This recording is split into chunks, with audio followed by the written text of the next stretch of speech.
说你爱操劳，但你年纪轻轻的啊，周围有那么多助理围着你，按说不应该有这么多白头发呀。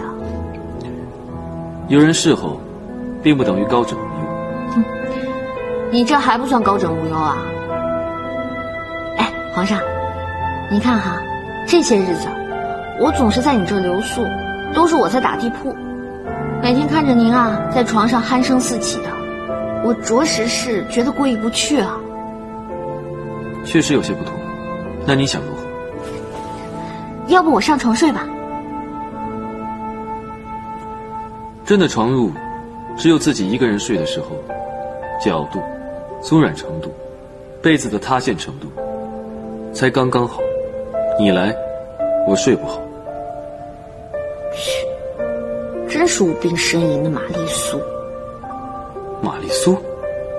皇上，我保证不会半夜偷偷上你的床，但我有一个不情之请。哎，我听说啊，那个福源寺啊是个求姻缘的好地方。你想去福源寺？我听人说那儿许愿挺灵的，所以呢，我就想去一趟，上炷香，让我早日摆脱打地铺的厄运。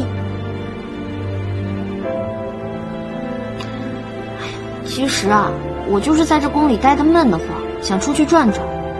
如果皇上不愿意呢，那也无所谓。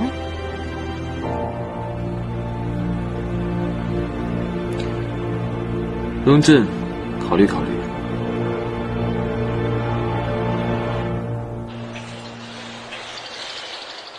驾！